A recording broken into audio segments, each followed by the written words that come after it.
Simula na po ngayong araw ang dagdag na 2 peso discount sa diesel para sa mga driver ng jeepney at UV Express.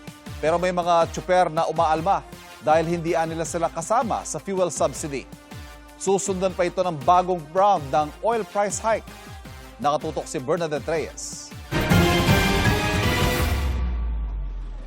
Ang kita sa araw-araw na pamamasada sa jeep ang inaasahan ng pamilya ni Jake para matugunan ng mga gastusin at pangkain. Kaya ang 2 pesos na dagdag sa fuel discount, malaking tulong sa gaya niyang tsuper.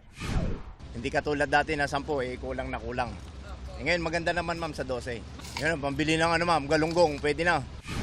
Ayon sa LTFRB, makakatipid ng 1,800 pesos kada linggo ang mga tsuper dahil sa 12 pesos na fuel discount. Sa gasolinahang ito dito sa Quezon City, nagpalit na ng presyo. Mula sa dating 10 pesos kada litro, nasa 12 pesos na ang binibigay na fuel subsidy. Yun nga lang, para lang ito sa mga qualified beneficiaries, kabilang na ang mga driver ng jeepney at UV Express. Dapat nga po kasama rin kami dyan eh.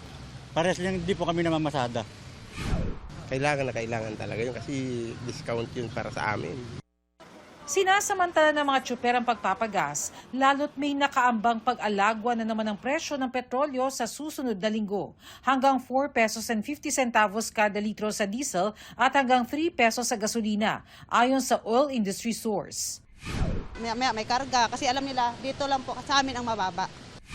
Parang nabawi lang yung decrease na yon at ngayon ay bumalik uli tayo dun sa increase. Hindi nasundan yung sinasabing diplomatic window ng discussion kasi nga may inatake na namang 2 vessel. Dismayado na naman sa oil price hike ang ilang tsuper. Wala rin naman po yun kasi babawiin din naman nila pagtaas ng diesel eh. Parang ano lang din sa amin, parang nilalaro lang din kami. Kahit na itaas pa ng itaas nila yan, ganun din naman po, binabawi din naman po nila eh.